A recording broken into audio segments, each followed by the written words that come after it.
formas, semidios del viento y el mar. Yo soy... Héroe de los hombres. ¿Qué? El título es Maui, cambia forma, semidios del viento y el mar, héroe de los hombres. Te he interrumpido. ¿Empieza? Héroe de los hombres. Venga. Yo no me embarco en una misión suicida con una niñita. Esta es mi canoa y tú vas a cruzar esta... Eso no me lo esperaba. El océano es amigo mío. Primero hay que cruzar todo un océano de mal.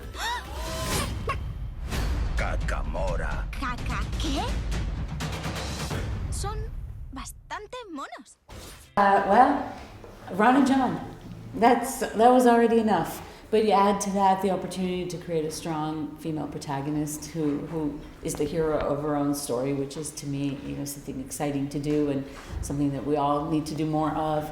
And then to set it in a culture that was so rich and so beautiful and so inspiring to me, with music that has these rhythms of the Pacific Islands, and the ability to then kind of fuse that with storytelling, song. Wow. What's there not to say yes to? Well, I think, we're telling stories that come from our hearts, and as the times change, we're changing too, we have now 3 women directors at Disney. At Disney Animation, this shouldn't be a surprise, but it is compared to other studios.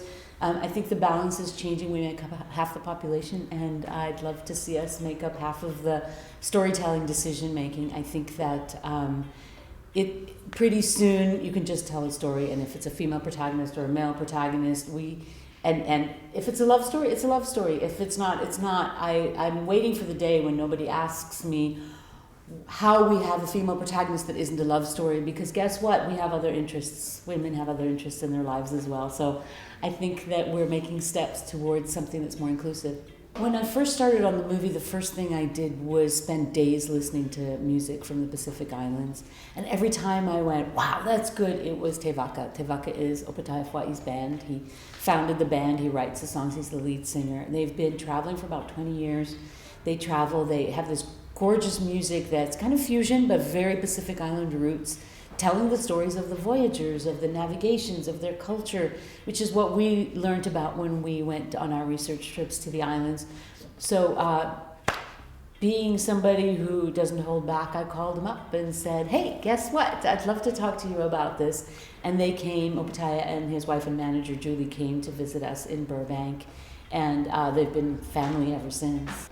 Well, first of all, it's the most collaborative art form I know, and there's something really magical about a creative collaboration that works, which I think at Disney Animation and before that at Pixar comes from the incredible philosophy of John Lasseter and Ed Catmull and originally Steve Jobs as well, of a kind of how you collaborate as a team, how you help each other make better and better stories, and yet all done generously without any other agenda except uplifting a movie, and yet keep it in the voice of the creators. It doesn't become a movie by committee, it's a movie that still holds a point of view, which I think is pretty magical. So I was lucky, I really started in animation at Pixar, so I started really in a place where that was so strong.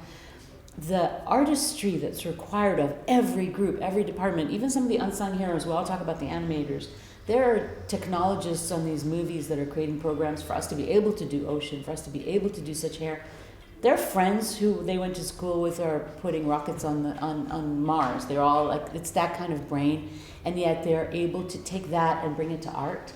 There's some amazing, amazing people doing amazing things on a movie, and all those thousands of details come together, if it works, to tell one singular story. It's fascinating. That was something that we worked on for a long time, to find the right tone of relationship between those two, because Maui has this kind of, when we first start the film, he's flawed, he's done something that maybe he shouldn't have, and he's been waiting for a long time to try to heal this, and at first just for himself. And Vaiana brings to him, she's very courageous, so she stands up to him, and I have to say it was the same with the actors. Our young 15, now she's, as of yesterday, 16-year-old actress, stood up to Dwayne in a beautiful way. She stands up to him. She has the conviction. She's a hero on a hero's journey. She's going to save her world, and she's not going to let anything stop her. she's all of 16, but her courage and her compassion are what help bring him back around to find who he truly is as well. So I think that the dynamic there has both humor and a lot of heart because they both change each other. I'd say that the maybe top message of the film is to stop and listen inside. We all have a voice inside that tells us who we're meant to be. Everybody else is going to tell you who they think you should be. Stop and listen. Who you're meant to be is within your own heart. You find it out for yourself. Underneath that, I think in the film there's a message about nature, about our relationship with nature. It's very important to stop and observe, to stop and listen, to stop and pay respect to nature.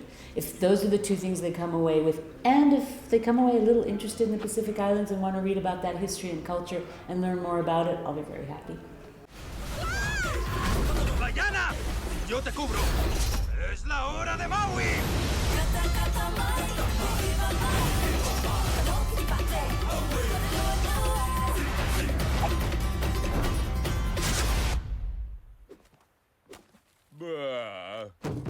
¿En serio? ¿Un dardo sedante en la nalga?